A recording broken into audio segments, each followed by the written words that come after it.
Have you ever heard this said before?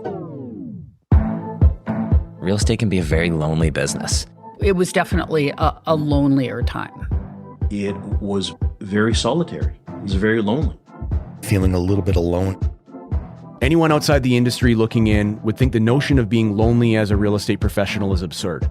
Isn't it a business chock-a-block full of energetic extroverts who love nothing more than attending agent open houses, happy hours, and big chandelier-swinging conferences? Well, don't let social media fool you. Many agents spend the majority of their time alone, juggling every facet of the real estate business, which starts to take its toll. And it's pretty easy to get burnt out fast because you're running around the clock and you don't have assistance. It's overwhelming. I really should have somebody that can look after things for me while I'm away. I was in a bad spot emotionally. For these reasons, and many more, agents turn to partnerships to solve their problems. And sometimes it works out really well.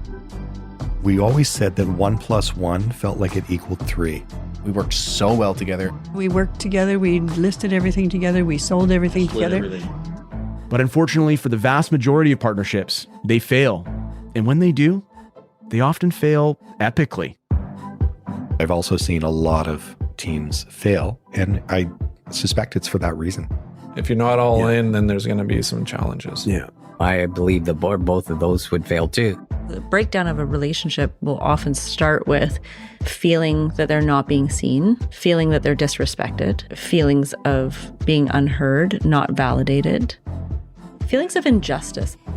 Yikes. So what gives? If partnerships can be so rewarding both financially and in our overall fulfillment personally and professionally, why do they have such a horrible track record?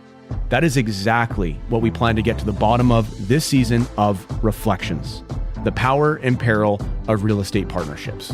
My name is Braden Leecroft, a RE/MAX broker owner and business coach, and I invite you to join me on this journey to unpacking partnerships, where we examine the clues that success leaves behind. We had this energy together, this simpatico. We just clicked. So we'd already doubled our expectation, which that was a lot back then.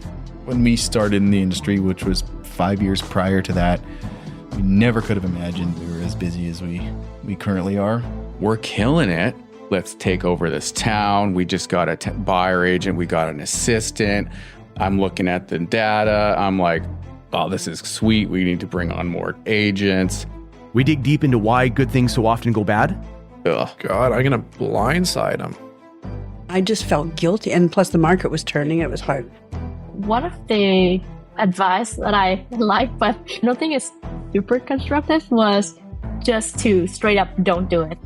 And we hear the advice from the experts that can help us plan to avoid failure right from the start. You have to decide when you create the business plan what each person is great at.